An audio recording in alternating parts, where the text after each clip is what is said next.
Le mal est-il relatif dans le bouddhisme et absolu dans le christianisme? N'est-ce pas un point irréconciliable entre ces deux religions? Donc c'est une question qui vous est posée à tous les deux, et peut-être que Charles Leroux, vous pouvez commencer par y répondre. Alors, répondre à la question est-ce que le mal est absolu? Non, le mal n'est pas absolu dans le christianisme. Le mal est fondamental, mais il n'est pas absolu parce que Dieu seulement est absolu. Mais il a une existence propre aujourd'hui et une autonomie qui lui permet de s'exprimer.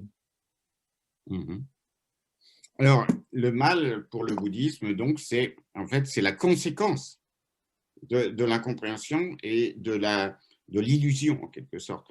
Et donc, ce mal ne peut fonctionner que dans le relatif, que dans le conventionnel, que dans le monde, en fait, qui est lié aux causes et conditions. Donc, ça ne peut fonctionner que dans le relatif. Ça ne peut pas être absolu. C'est pareil de ce point de vue. Si vous voulez, le mal, c'est vraiment exactement le sens de péché en grec. C'est amartia, qui veut dire louper la cible. Et même d'ailleurs, je crois en hébreu, que ça signifie ça, quelque chose. Oui, le péché, c'est louper la cible. Quand on est à côté de la plaque, ça fait mal. C'est tout. Donc le mal ne peut être qu'une incompréhension, il y a quelque chose qui cloche, il y a quelque chose de biaisé dans le mal, il y a quelque chose de tordu par rapport à la réalité. Si on est en adéquation avec la réalité telle qu'elle est, la réalité absolue telle qu'elle, il n'y a pas de mal. Le mal se dissout. Il ne peut pas exister. Il ne peut pas coexister avec la lumière. Quand la lumière est faite, l'obscurité a disparu. Donc, effectivement, le mal est relatif. Et il est lié au temps. Il est lié à c'est dès l'instant où on est piégé dans l'espace-temps relatif que le mal se déploie par l'incompréhension complète de ce qui se produit et de ce que nous sommes. Alors, je voudrais peut-être préciser par rapport au mal, le mal n'est pas absolu dans le judéo-christianisme, mais il est personnel. Donc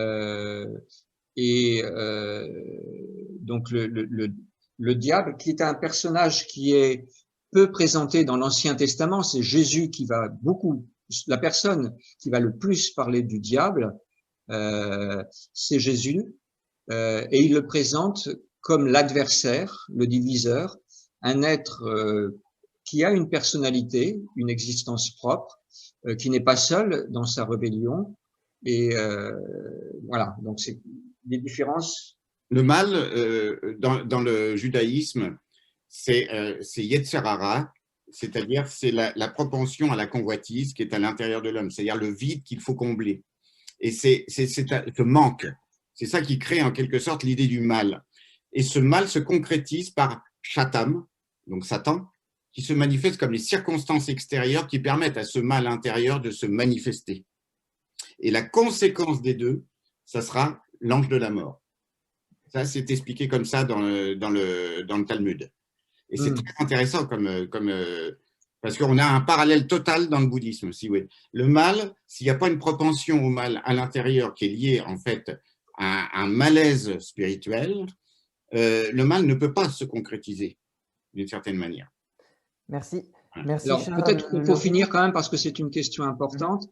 Le mal et Satan dans la Bible, on le voit apparaître dès le jardin d'Éden, et je dirais que c'est lui le manipulateur qui fait rentrer le mal dans le monde, parce qu'il propose à l'homme et à la femme l'autonomie, et peut-être différent de ce qui est dans le Talmud, quand on le voit par exemple dans le livre de Job, là il est carrément nommé, on le voit dans la cour céleste, et il est vraiment celui qui cherche à coincer Dieu dans sa logique de bonté, et c'est difficile d'en parler, mais qui s'est saisi d'une puissance d'irrationalité. Oui, l'embrouille. Il embrouille. Voilà. Il crée l'embrouille. Ève se fait embrouiller et après elle embrouille Adam. Tout simplement. Mais elle se fait embrouiller.